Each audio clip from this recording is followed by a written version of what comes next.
quero convidar a todos e todas para abrir as suas Bíblias no livro de Jó, no capítulo 2. Livro de Jó, no capítulo 2, nós vamos ler os versículos 11 a 13. Eu quero ler para nós aqui na versão NVI. Espero que esse texto nos edifique nessa noite e fale ao nosso coração. Quando 3 amigos de Jó, Elifaz de Temá, Bildade de Suá e Zofar de Naamate, souberam de todos os males que o haviam atingido, saíram cada um da sua região e combinaram encontrar-se para mostrar solidariedade a Jó e consolá-lo. Quando o viram à distância, mal puderam reconhecê-lo e começaram a chorar em alta voz. Cada um deles rasgou o manto e colocou terra sobre a cabeça. Depois se assentaram no chão com ele durante 7 dias e 7 noites. Ninguém lhes disse uma palavra, pois viam como era grande o seu sofrimento. Baixe a sua cabeça aí na sua casa, vamos orar, vamos falar com Deus, pedir que essa palavra nos edifique, que essa palavra nos toque nessa noite, que essa palavra encontre morada no nosso coração. Senhor Deus, eu te agradeço, Pai, pela tua palavra. Eu te agradeço, Deus, pela tua palavra que é viva e eficaz e que ela continua, Deus, cumprindo o seu propósito em nossas vidas. Continua, Senhor, nos consolando. Continua, Senhor, nos trazendo palavras de força e de ânimo nesses dias de luta, nesses dias de trevas, Senhor.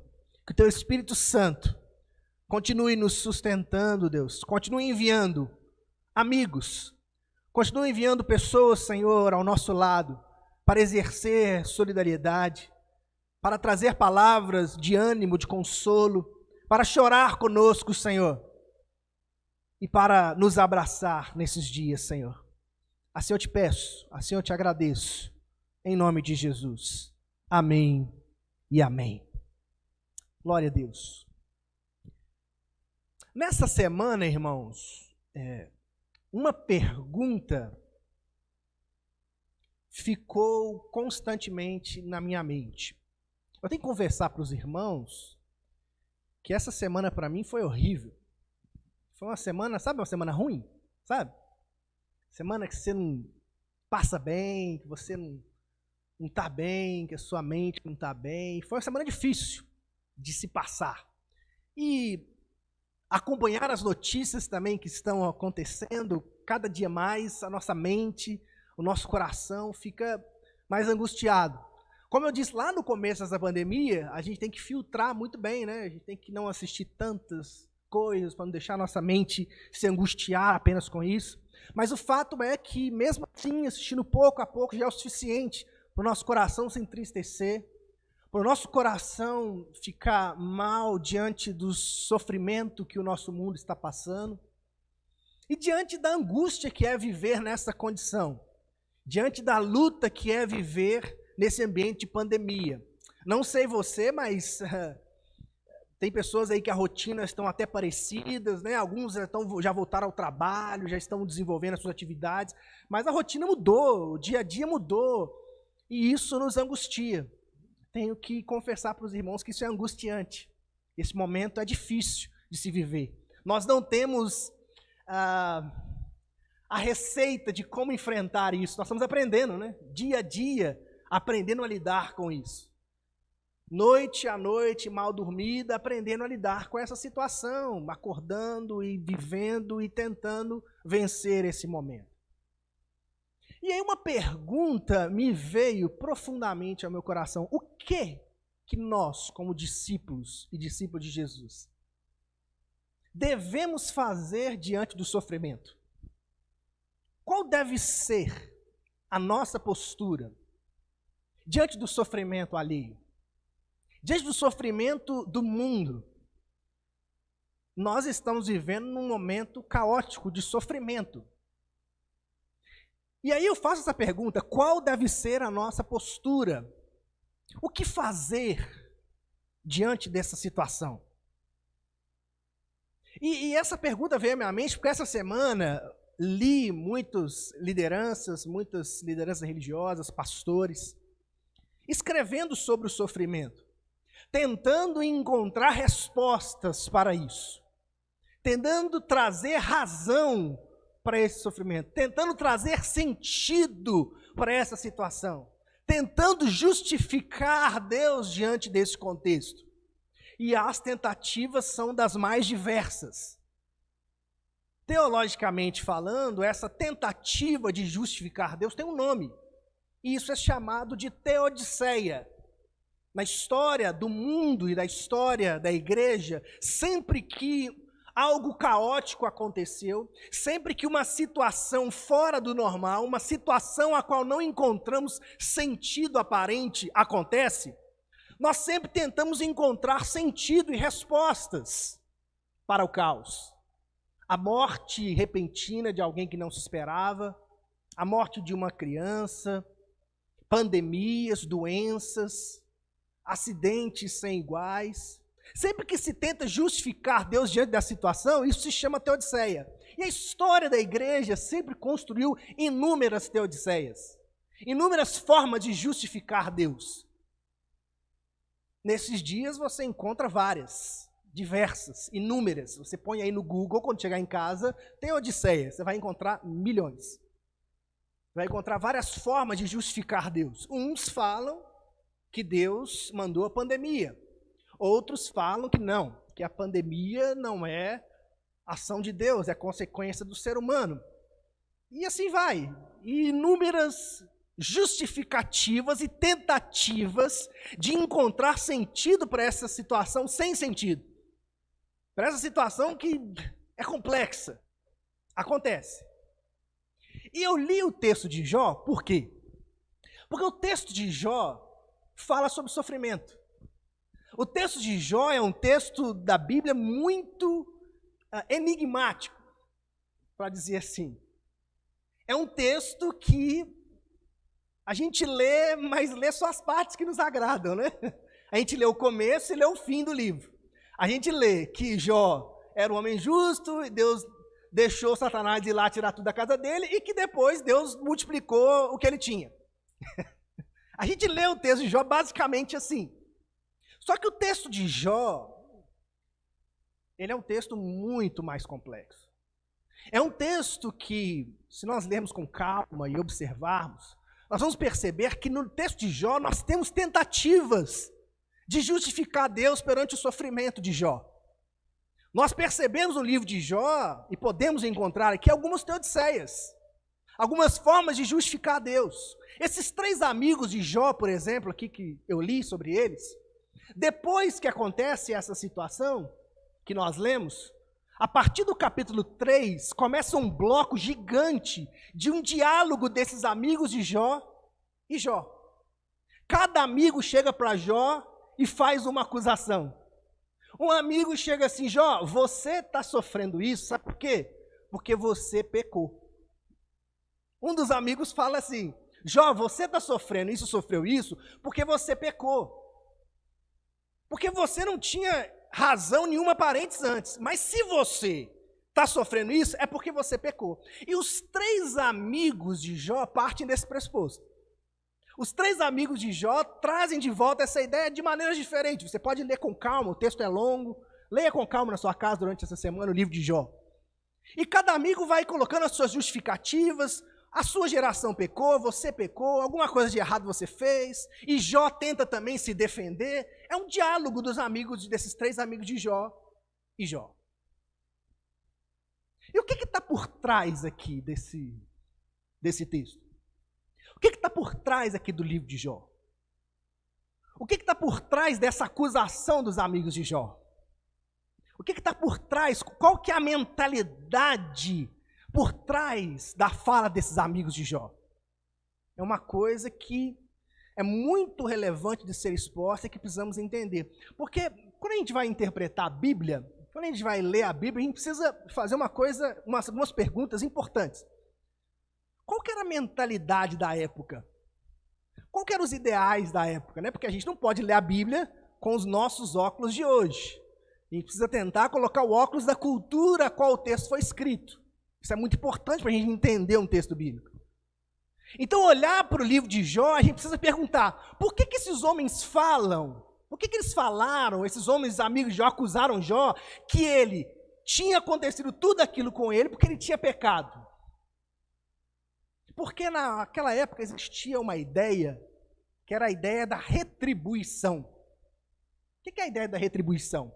A ideia da retribuição, ou também chamada lei casuística, ou seja, causa e efeito, é a ideia de quê? É a ideia de que se alguém fizer o que Deus manda, ele nunca será castigado. É a ideia também de que se alguém está sofrendo alguma coisa, é porque ele errou e pecou para com Deus. É uma lógica de causa e efeito.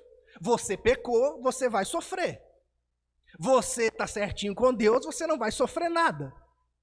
Essa é a mentalidade que existia na época judaica que esse texto foi escrito, e também, infelizmente, é uma mentalidade que paira nos nossos dias ainda hoje.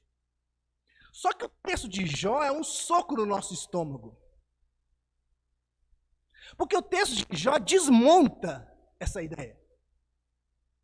O texto de Jó desmonta plenamente essa ideia retributiva. O texto de Jó joga tudo isso por terra. Porque se você já leu o capítulo 1 e 2 de Jó, o prólogo do texto de Jó, você vai perceber que o texto começa Jó sendo exaltado, não é assim? Jó era um homem o quê? Um homem justo. Vamos ver na Bíblia aí? Acompanha na sua Bíblia aí. Nos primeiros capítulos aí, ó. Primeiro versículos. Houve um homem na terra de Uz, cujo nome era Jó. Aquele homem era perfeito e íntegro, e alguém que temia a Deus e afastava-se do mal. Esse era Jó. E esse é o Jó que sofre todas aquelas circunstâncias, que perde tudo. Perde a sua saúde, perde a sua família, perde a sua esposa, perde seus bens, perde tudo. O texto nos mostra que o justo também sofre.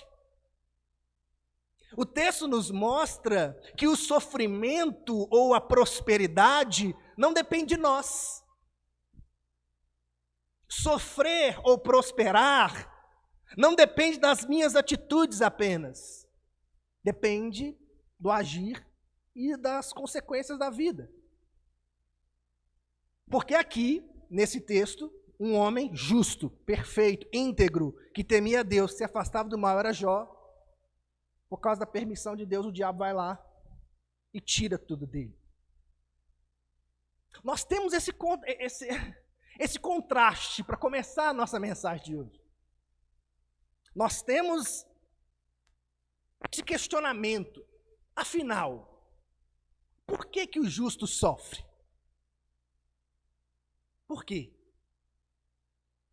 Por que pessoas que não mereciam a pandemia, não mereciam morrer da pandemia, estão morrendo?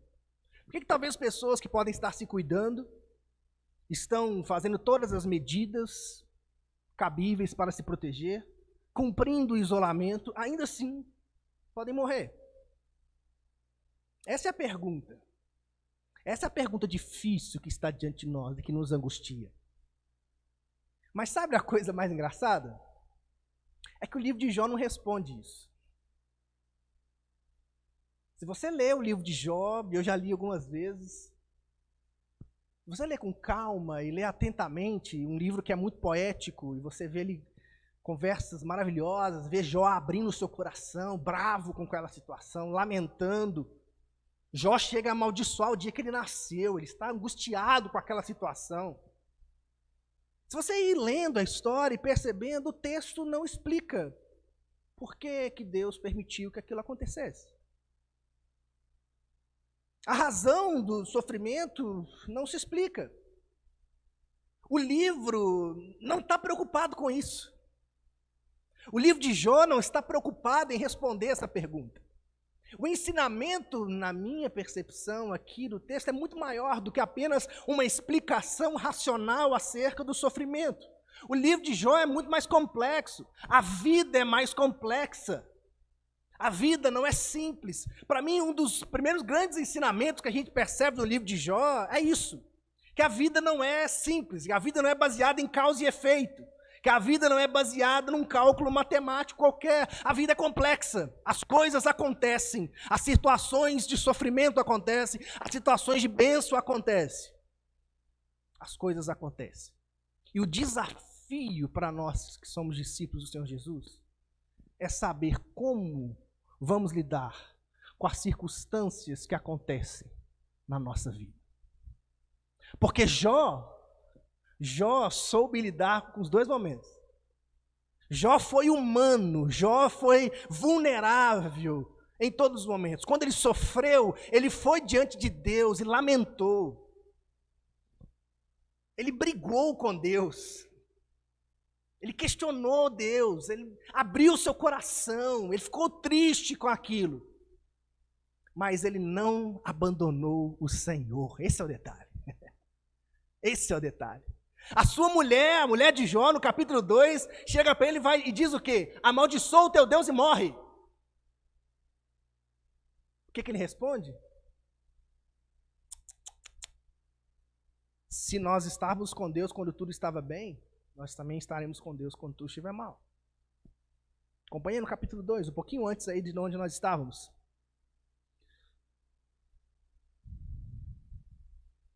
Versículo 10. Quem pode ler para nós aí? Capítulo 2, versículo 10. Quem está com a Bíblia aberta aí? Está você lá com a Bíblia aberta? 2:10. Está aberto aí? 2:10. Lê aí. Ele respondeu, ele fala como uma insensata. Aceitaremos o bem dado por Deus e não o mal? Em tudo isso, Jó não pecou com seus lábios. Não é 2:10? Aceitaremos o bem, também aceitaremos o mal. Jó lamenta, Jó chora, Jó se entristece, Jó questiona a Deus o porquê do seu sofrimento. Jó, se você ler o texto, Jó chega a acusar a Deus. Tem hora que queremos questionar a Deus porque as coisas acontecem, não é assim? Nosso coração humano quer questionar como Jó questionou. Jó chega a questionar a bondade de Deus. Mas Jó não abandona o senhorio do Senhor sobre a vida dele. O texto expõe, escancara a humanidade de Jó diante do sofrimento. A dor de Jó, as angústias de Jó. Mas o texto não está interessado em nos revelar o porquê da dor, o porquê da prosperidade que acontece ao final do livro. Ele quer nos mostrar a complexidade da vida. Ele quer nos convidar, aqui é importante, a confiar na sabedoria de Deus quando passamos por sofrimento, ao invés de procurarmos razões para o sofrimento. A grande sabedoria que o livro de Jó nos mostra, meu irmão e minha irmã, é que através da vida de Jó, a gente é estimulado a confiar na sabedoria de Deus, ao invés de confiar na nossa capacidade racional de compreender o que Deus faz. Aqui está a diferença. Porque nos nossos dias, e eu te falei que essa semana eu li muitos textos que tentam explicar o que acontece. E confesso para você, irmão, quanto mais eu lia, mais desesperado eu ficava. Porque um fala uma coisa, outro fala outra, ideias, tentativas. Mas quando eu vou para a palavra, eu percebo em Jó uma disposição de confiar no Senhor. Confiar no Senhor, mesmo que a situação seja desagradável. Mesmo que o sofrimento bata a porta. Mesmo que a dor chegue até nós. E talvez você, meu irmão e minha irmã, ainda não foi, graças a Deus, acometido pelo vírus. Mas mais de 14 mil pessoas no nosso país já morreu. milhares e milhares de pessoas no mundo, a morte já bateu a porta e entrou. O sofrimento, as lágrimas estão rolando. E se você não está sofrendo nesse momento por isso, a gente precisa acordar um pouco. A gente precisa acordar. Porque quando, meu irmão, irmã, nós buscamos razões, aqui tem um problema.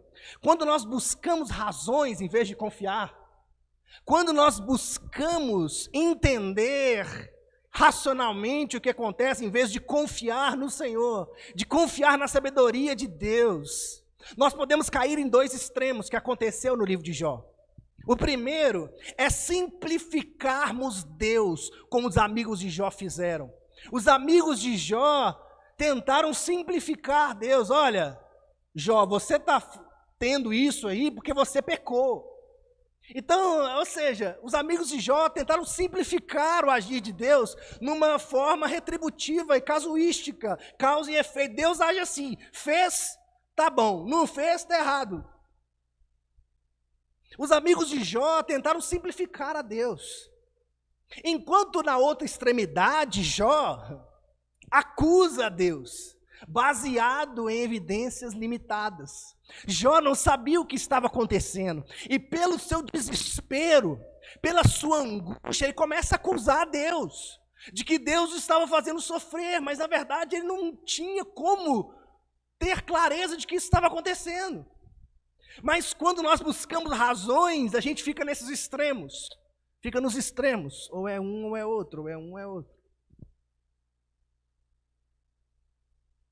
Afinal, qual deve ser a nossa atitude? A minha pergunta lá do começo do sermão. O que fazer diante do sofrimento?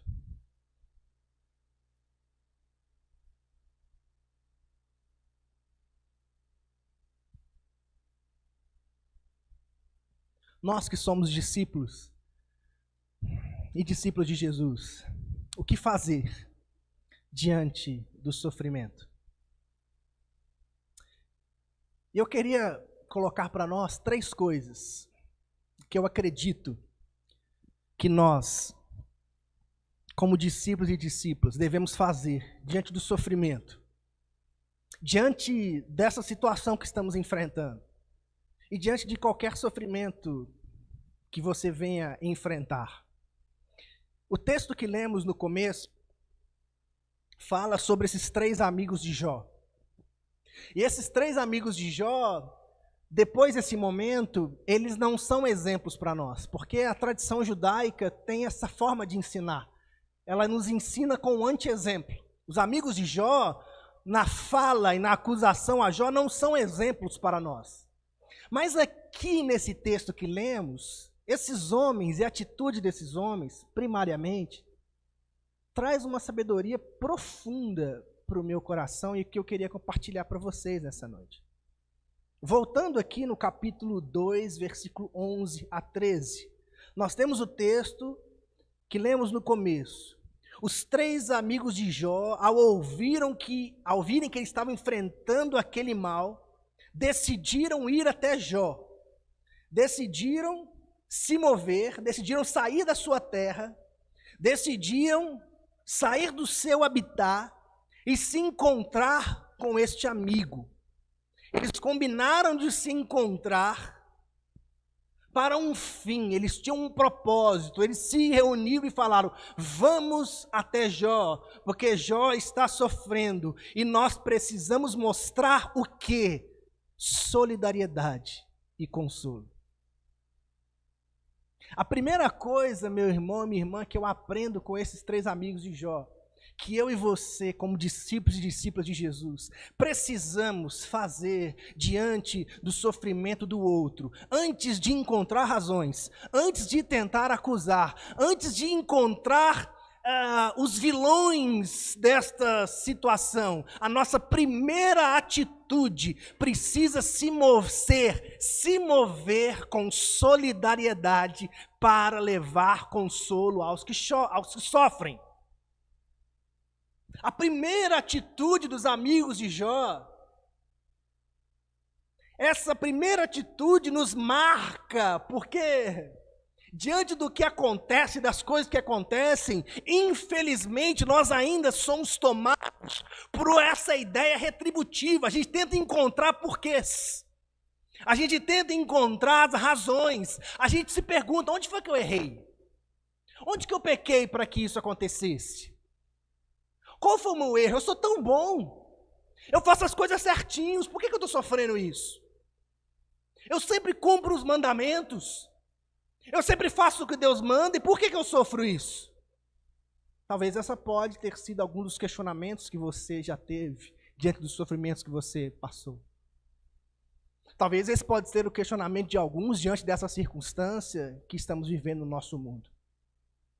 Mas a palavra de Deus nos ensina, meu irmão e minha irmã, que o nosso primeiro passo, o nosso primeiro movimento diante daquele que sofre, precisa ser um movimento de solidariedade e de consolo.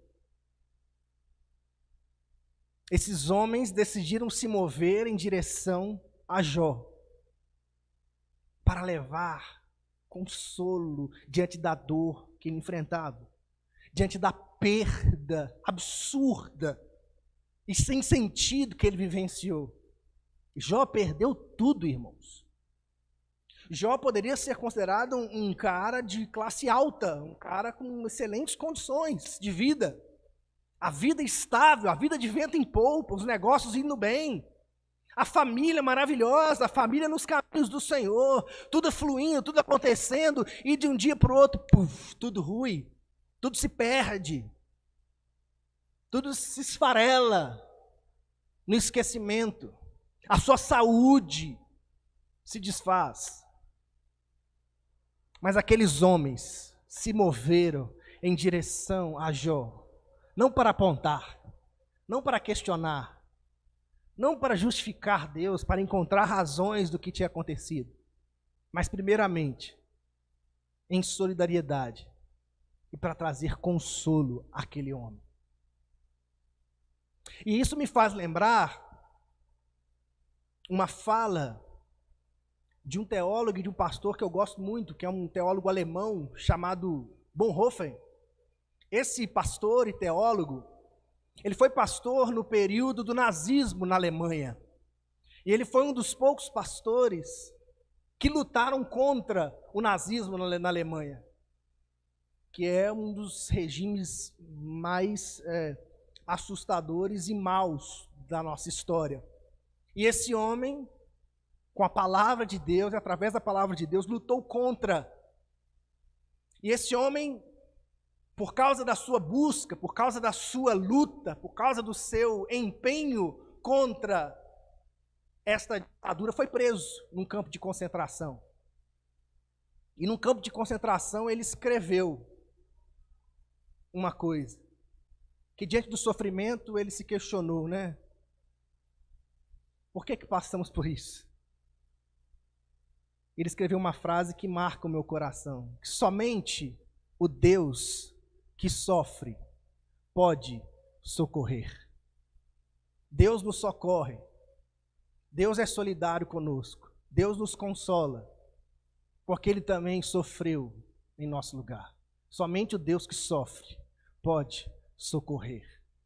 Se o nosso Deus é um Deus que está disposto a socorrer aquele que sofre, eu e você precisamos, como discípulos e discípulas de Jesus, nesses dias de pandemia, de crise humanitária, sermos aqueles que são porta-vozes da solidariedade, porta-vozes daqueles que levam consolo para aqueles que estão num sofrimento absurdo. Porque talvez você pode pensar assim, nossa, pastor, mas eu já estou sofrendo demais. Olha para o seu lado, né? Olha para o horizonte, começa a perceber que talvez a sua condição está muito boa. Talvez a sua condição está melhor do que você imagina. Talvez o pouco que você tem pode ser instrumento de solidariedade e consolo para a vida daquele que está à sua volta. Essa é a primeira coisa que eu aprendo, que deve ser a nossa atitude, como discípulo e discípulos de Jesus. Mas tem mais algumas. O versículo 12 vai nos dizer algo muito importante. Acompanha comigo aí no versículo 12. Quando o viram à distância, quando os amigos de Jó o viram à distância, mal puderam reconhecê-lo. Olha essa cena, meu irmão. Tenta se colocar agora na condição dos amigos de Jó. Você encontrar alguém que você ama, alguém que é seu amigo, e quando você está chegando perto, a dor, o sofrimento é tão grande, maltratou tanto aquela pessoa que ele mal conseguia reconhecer. Tenta visualizar aí na sua mente. Esse é o cenário. Quando eles chegaram à distância, olharam para Jó, não é possível que aquele é Jó. Não é possível que esse é o Jó que eu conheci. E o texto nos revela algo maravilhoso. Eles começaram a chorar em alta voz. E cada um deles rasgou o manto e colocou terra sobre a cabeça, pó sobre a cabeça. Aqueles homens, quando avistaram seu amigo Jó à distância, viram como que o sofrimento era gigante, viram como que a dor era gigante, viram como que a morte já tinha alcançado a família de Jó. Eles rasgaram as suas vestes, começaram a chorar em alta voz e colocaram pó na cabeça. Por que isso, pastor? Por que eles fizeram isso? O ato de rasgar as vestes, o ato de botar um pó na cabeça, era um ritual judaico de velórios.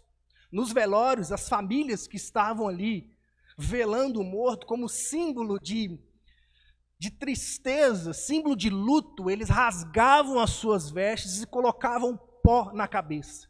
Aquele ritual, e esse ritual que os amigos de Jó realizam, não era um ritual para aquele momento, era um ritual para um velório, para alguém que estava morto. O que os amigos de Jó passam com essa mensagem? Que a tristeza daqueles homens era tão profunda ao ver o amigo de Jó, a Jó naquela situação, que era como se a morte já o tivesse alcançado. A morte já estava rodeando a vida de Jó.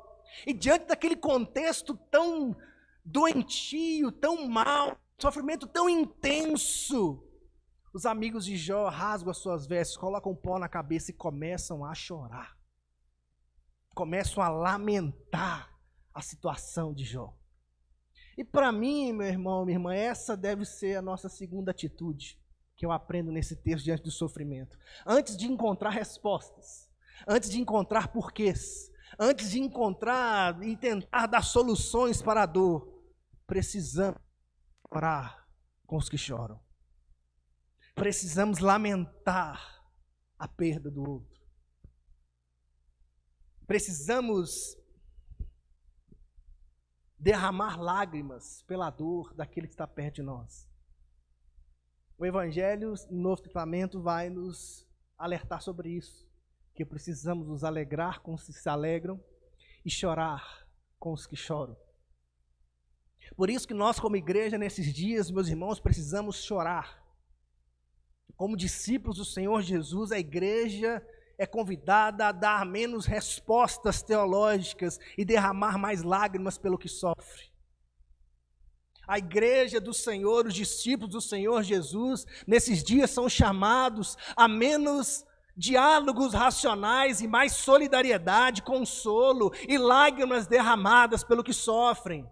Menos discursos para encontrar porquês e mais ações para demonstrar amor, solidariedade, lamentar. O texto de Jó nos revela, no capítulo 3, você pode abrir aí no capítulo 3, o capítulo 3 é um texto muito forte no livro de Jó, porque a gente conhece Jó como a paciência, né? Não é assim? A paciência de Jó. A gente conhece Jó assim. Mas se você ler o texto, Jó não é paciente toda hora não, meu irmão. A gente cria algumas ideias, mas a gente não se questiona, né? Porque a verdade é que Jó, ele quase perde as estribeiras. Olha no capítulo 3 aí, abre a Bíblia de vocês no capítulo 3. Olha como é que começa o primeiro versículo. Depois disso, depois que os amigos deles foram lá, ficaram com ele, tal, Jó abriu a boca e amaldiçoou o dia do seu nascimento. Já começou assim, já começou chutando a porta. Jó já estava desesperado. Ele chega ao ponto de amaldiçoar o dia do nascimento dele.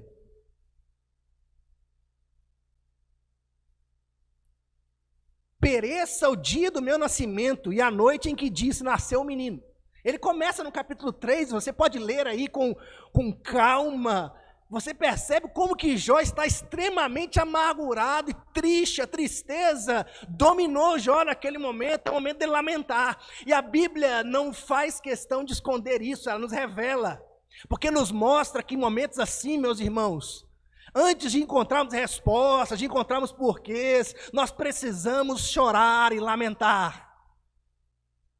E é o momento dos discípulos de Jesus chorar, lamentar. Fica o conselho para você, em qualquer circunstância que você passar, em qualquer momento de sofrimento que você passar, não deixe de chorar, não deixe de lamentar a dor que você enfrenta, não esconda as suas emoções para Deus. Você pode esconder dos outros, pode esconder dos irmãos da igreja, pode esconder do pastor, pode esconder do esposo, da esposa, mas não esconda de Deus. Faça como Jó, abra o seu coração. Deus, fala com Deus o que você está sentindo. Fala com Deus. Porque essa para mim deve ser a atitude dos discípulos e discípulas de Jesus. Precisamos parar nesse momento de encontrar respostas lógicas e buscarmos mais a voz do amor, a lógica do amor, a lógica da solidariedade, a lógica do consolo, a lógica daqueles que choram com os que choram. O desafio neste momento é esse. E olha que eu, como pastor, como teólogo, eu valorizo profundamente o aspecto racional da fé, valorizo profundamente o labor teológico, o labor das ciências da religião que estudo, valorizo, gosto, isso faz parte da minha vida. Mas isso não pode ser maior do que o compromisso que eu tenho para com Deus, do que o compromisso com o Evangelho do Senhor Jesus, do que o meu compromisso como discípulo e discípula do Senhor Jesus. Acima disso tudo, precisa estar um coração solidário, que leva consolo, e que está disposto a chorar com os que choram, que está disposto a lamentar a dor do outro. E por último, última atitude dos amigos de Jó, que nos ensina, no capítulo 2, versículo 13, no texto principal que nós estamos acompanhando nessa noite. Depois que eles se movimentaram em direção a Jó, para mostrar solidariedade e consolo, depois que eles choraram com Jó, rasgaram suas vestes, colocaram pó na cabeça, versículo 13, depois se assentaram no chão com ele, durante 7 dias e 7 noites. Ninguém lhes disse uma palavra, pois viam como era grande o seu sofrimento. Terceira atitude que eu aprendo com esses homens, e creio que nós, como discípulos e discípulas de Jesus, precisamos também repetir diante do sofrimento, é o silêncio. A gente se calar diante da dor do outro. É a gente cessar as palavras. Aqueles homens, quando encontraram Jó naquela situação, sentaram no chão com aquele homem e ficaram 7 dias e 7 noites calados, em silêncio. Porque o silêncio é a melodia do acolhimento. O silêncio é a melodia do acolhimento. Diante do sofrimento do outro, diante do sofrimento do nosso mundo, antes de discursos bem elaborados, antes de palavras e frases de efeitos, que estão sempre prontas na ponta da nossa língua, antes de discursos religiosos cheios de acusação e preconceito, antes de discursos cheios de uma teologia retributiva, cheia de causa e efeito, se silencie diante da dor do outro. Se silencie diante do sofrimento do outro, porque o silêncio é a melodia do acolhimento. O seu silêncio, a sua presença ao lado daquele que sofre, vai falar muito mais do que os nossos discursos mais elaborados. Porque é o que acontece na vida de Jó. Se esses homens tivessem parado por aqui, se esses 3 amigos de Jó tivessem parado nessa atitude, a história seria maravilhosa. Mas o problema é que eles começaram depois disso, no capítulo 4 em diante, começaram a trazer inúmeras acusações. Começaram a querer encontrar os porquês. E quando isso acontece, só gera mal para a vida de Jó. Lá no final do livro, Deus acusa esses homens. E falam que como a fala desses homens desagradou o coração de Deus. Lá nos últimos capítulos. Mas o silêncio, ele sim pode ser a melodia do acolhimento em meio ao sofrimento. Porque nesses dias, meu irmão e minha irmã, nós, como discípulos de Jesus, eu, você, diante do que está acontecendo no mundo, a gente possa, diante do sofrimento, se calar. Diante da dor que a gente enxerga, primeiramente, antes de encontrar razões, antes de ter acusações, que nós possamos nos silenciar, em reverência daqueles que sofrem. Me lembro muito do dia do velório do meu avô Barbinha, apelido dele, Jorge Barbinha. E eu lembro que no período eu estava morando em São Paulo, no seminário, e eu recebi a notícia, tive que ir correndo, assim, uma viagem longa, mais de 15 horas, eu acho, né? Encontrei com a Jéssica no caminho, assim, ou você foi direto, né? Você foi direto para lá, eu encontrei com você lá e tal. E eu lembro que eu cheguei no velório e já tinha começado, assim, já estava rolando o culto fúnebre por causa da minha viagem. E eu lembro que ali, quando a gente chegou, a única coisa que a gente fez como família foi se abraçar. E silenciar diante daquela dor, chorar. Porque não tem o que falar. Nesses momentos, o silêncio é realmente a melodia do acolhimento. Que nós, como igreja, meu irmão, minha irmã, possamos ter essa atitude primária aqui dos amigos de Jó. Que diante do sofrimento que está diante dos nossos olhos, diante dessa pandemia e diante desse contexto tão complexo, tão difícil, tão louco, que nos deixa mal, como eu falei, que cheguei aqui nesse domingo com o coração pesado, diante de uma semana difícil, de aflição e de pensar sobre tudo isso. Mas que a nossa atitude, antes de encontrar porquês, respostas, seja de exercer solidariedade, seja de chorar pelo que está acontecendo, e seja também de nos silenciarmos diante do sofrimento do outro. Eu convido você a baixar sua cabeça na sua casa. Queria convidar o ministério também para tocar uma canção, para a gente finalizar esse momento. Eu quero te convidar para a gente orar, para a gente falar com Deus, a gente colocar a nossa vida diante do Senhor, a gente consagrar o nosso coração diante de Deus nesse momento, a gente derramar as nossas lágrimas diante do Senhor por essa situação, e também sairmos confiantes no Senhor, porque o grande ensinamento de Jó, o grande ensinamento do livro de Jó não é a resposta do porquê o justo sofre. O grande ensinamento, a grande sabedoria é que precisamos confiar em Deus em todas as circunstâncias. Quando tudo vai bem ou quando tudo vai mal. Nos dias de luta ou nos dias de glória.